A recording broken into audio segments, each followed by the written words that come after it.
Hey everybody, this is Stuart with Wine on the Dime, and it's another day in October, which means another Texas wine to review. So let's get at it. Today I'm going to be reviewing the 12 Fires Maroon 2. Hey everybody, this is Stuart with Wine on the Dime, and today is another day in October, which means Texas Wine Month, and I am going to be doing the 12 Fires Maroon 2. It is 14% alcohol by volume, all Texas grapes, and it is a blend of, I had to write it down because there's like more than one thing here, 35% Tempranillo, 30% Cabernet Sauvignon, 20% Aglianico, 10% Grenache, 5% Merlot. So let's take a look at this wine. All right, so from a color standpoint, I'm gonna give you a medium garnet. No artifacts, no cloudiness.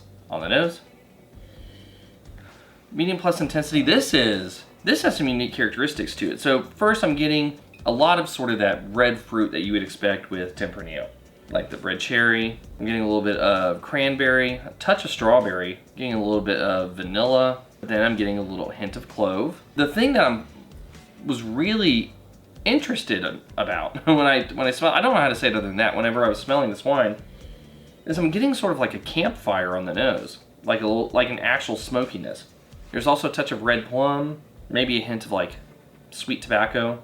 So yeah, I mean, it really does have a lot of different characteristics here. It also has sort of this like black currant note going on with it. Yeah, so like I said, just has a lot of things going on the nose. But how does it taste? Medium plus tannins, medium plus body. So the thing that I'm getting on the palate that I wasn't detecting on the nose whatsoever is like a sweet buttercream that is there. And the wine itself is not sweet, it's a dry wine, but it has that kind of buttercream type of note from the mallow that's kind of showing up in it. And it hits mostly in the mid palate. It doesn't really show up at all on the approach.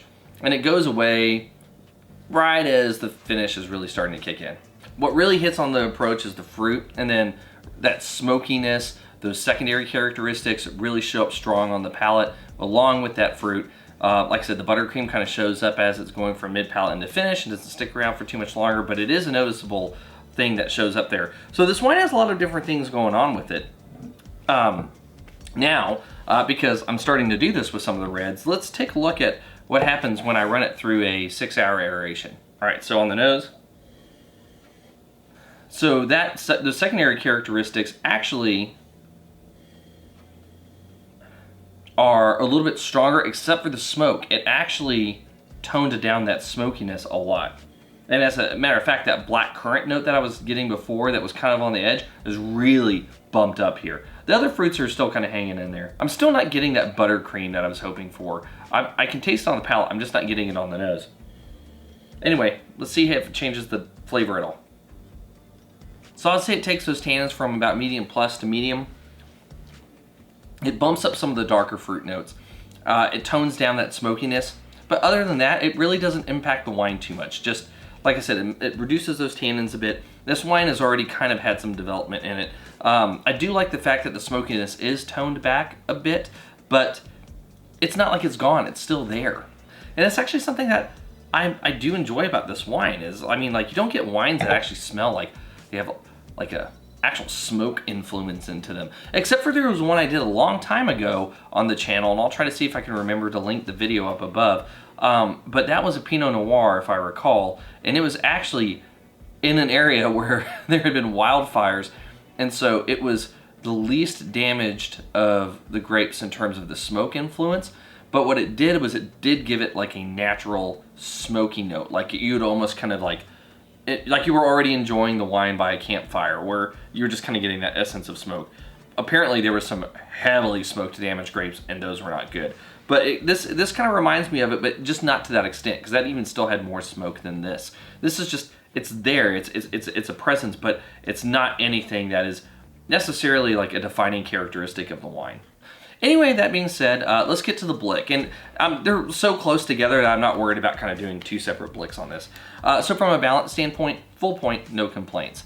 Length, I get a medium finish on both, so half a point. Intensity, medium on the nose, medium plus on the palate, so half a point. And in terms of complexity, I am getting those primary characteristics I was kind of expecting from some of the dominant grapes in that blend. I'm also getting that campfire smoke. I'm getting some secondary characteristics as well. So I'm gonna go ahead and give you half a point. And the reason why is because with the development of this, and it's starting to actually turn color, I'm kind of now starting to also look for some of those tertiary elements to be present within the actual primary elements as well. And what I mean by that, I know tertiary and primary doesn't make sense, but what I mean is like some of that maturity of the fruit. So some of that stuff tasting less fresh and a little bit more dried, a little bit more raisined. Like that's kind of what I'm looking for, because as it starts turning in color, normally you start getting some of those characteristics in the wine itself. And I'm not necessarily getting that. But that's not to say that this still can't age for a while. I mean, you could probably put this on the shelf and cellar it well for 5 years. You might start getting some more of those characteristics. I don't know what it's going to do with the color because it's already starting to turn. But, I mean, I have seen some wines that, like, we opened up a 40-year-old bottle of some Italian wine at Wanderlust Wine Company with my friend Sammy and I. And that was still Garnet. It was 40 years old, so... I mean, just because it's Garnet doesn't mean that it's ever going to change into tawny anytime soon. So it still had that tertiary development that we were looking for too. So in the end, long story aside, this wine is good. This wine is a good wine. It could be possibly a little bit better if you hold on to it. Like I said, I kind of wanted some of that primary to actually develop some tertiary characteristics of itself. But overall, this is an enjoyable wine. So if you have a chance to stop by 12 Fires, oh, you know what, now that I'm thinking about it, I think within the next few days, they are actually opening a new tasting room. Maybe like, this is posting on Friday. I think tomorrow they're opening a brand new tasting room.